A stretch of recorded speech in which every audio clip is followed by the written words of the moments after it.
Mr. Speaker, nobody believes him. The Labour-dominated European Scrutiny Committee says the EU treaty is substantially equivalent to the Constitution. They say that pretending otherwise is misleading. When Labour MPs say this, why should anyone believe him? Because I have the report here, and it makes a distinction between the treaty. Oh yes.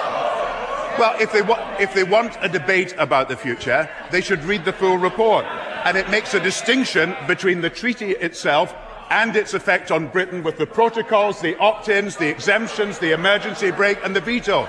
What he forgets is we went to Brussels and negotiated for Britain the opt-out, the protocol, the opt-in, the emergency brake. We have stood up for the British national interest. It's more than the Conservative Party ever did over Maastricht. What we won't forget, and what the British people won't forget, is that he made a promise and he's broken that promise. So we have got a Prime Minister who won't talk straight about the election, who won't own up on inheritance tax, and won't keep his promises on an EU referendum. Never have the British people been treated with such cynicism. Mr. Speaker, for 10 years he has plotted and schemed to have this job, and for what? No conviction, just calculation. No vision, just a vacuum. Last week he lost his political authority. This week he's losing his moral authority. How long are we going to have to wait before the past makes way for the future?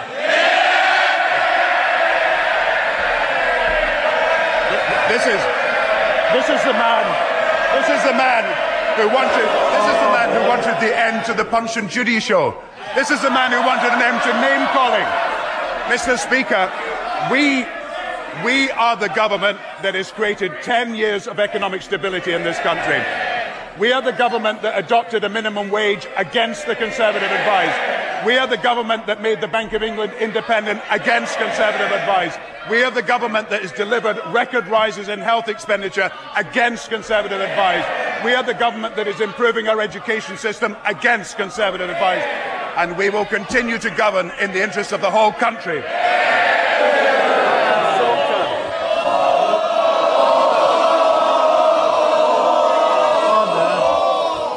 Order. Martin Salter. Thank you, Mr. Speaker. Yesterday, Mr. Speaker, the Chancellor revealed that an increase in the inheritance tax threshold to £1 million would hand an eye-watering windfall of £1 billion to just 1% of the richest estates in this country. Has the Prime Minister had an opportunity to cross-reference these figures with the Register of Members' Interests to find out how many would benefit on the Conservative? Mr. Speaker, let us have this debate about the future of inheritance tax. I welcome the debate we're about to have on the future of inheritance tax, because there is a choice to be made between those people who favour raising the threshold to 700,000 but using the extra money to spend on health and education, and those people who want to have a £1 million threshold, which would mean £1 billion is given to the top 1.5% in this country. And I know how the British people will feel about this issue. They will want investment in health and education, as well as the improvements in inheritance tax. And once the Conservative Party settle down, they will realise that by publishing their election manifesto early, it will be dissected week by week in this House of Commons. The Prime Minister has stolen Liberal Democrat policies in order to help the better off. Will he steal Liberal Democrat policies in order to assist lower and middle income families? And will he cut the basic rate of income tax to 16 pence on the pound? Mr. Speaker, we are cutting the basic rate of income tax from 22 pence to 20 pence on the pound.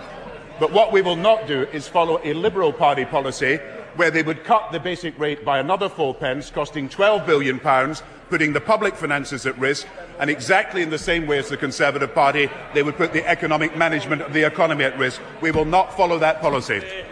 Just remember that his cut in the basic rate is at the expense of some of the poorest people in the country. But wasn't the most glaring omission in yesterday's statement the absence of any proposals for reform of the unfair council tax? Council tax is set to rise by twice the rate of inflation. How fair is that for low and middle income families? I've got to say, you should look at his own proposals. First of all, he's got an 18 billion black hole in his proposal. Secondly, Secondly, it is not a free gift that he's offering people on the council tax. He wants to replace it by local income tax, and that would be 3 pence in the pound more for people.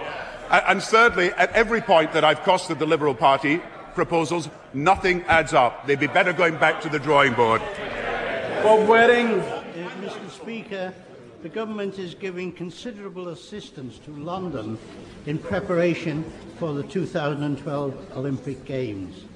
I wonder whether the Prime Minister has considered any increase in the assistance which will go to Liverpool, which next year celebrates its year as the European City of Culture. I'm thinking in particular increases in amounts going to the Merseyside Police and to the local authorities. Well, I want to congratulate Liverpool on becoming the City of Culture, and having visited the city and seen what is being done to prepare for the City of Culture, there is more urban regeneration taking place in Liverpool than at any time in the last 25 years. And I also want to say to him that the local government settlement and the public expenditure plans announced yesterday will help Liverpool and the North West and ensure that jobs can be created in the area, but also ensure that the urban regeneration continues. We will keep our promises to the people of Liverpool. Thank you, Mr. Speaker. The Prime Minister may be aware that in West Sussex there are proposals to downgrade the accident and emergency units either at St Richard's Hospital in Chichester or at Worthing Hospital. Would the Prime Minister clarify the comments, therefore, by Lord Darcy when he said on the Today programme last week that his statements that the days of the District General Hospital are gone applies only, and I quote, to big metropolitan capital cities like London? Well, given that neither Chichester nor Worthing are big metropolitan capital cities, can he assure my constituents that both these excellent hospitals are now safe? Well, obviously I'm happy to talk to the honourable gentleman about what's happening in his own area, in his own constituency, but I have to say that he should be applauding yesterday's announcement that health service expenditure will go up from 90 billion to 110 billion. And perhaps in the interests of accuracy, given that Conservative members mentioned this all over the summer, when they listed 29 hospitals that they said were at risk or subject to reconfiguration, it was immediately pointed out that 10 of these hospitals had had no such plans. And as far as the Leader of the Opposition is concerned, the Horton Hospital in Banbury, the Shadow Health Secretary said we wouldn't get that wrong, and then the Chairman of the local health trust said, as far as the A&E is concerned, there is no threat. Indeed, it's rather the opposite. The board has agreed to invest additional funds. Once again, the Conservatives cannot be trusted with the National Health Service.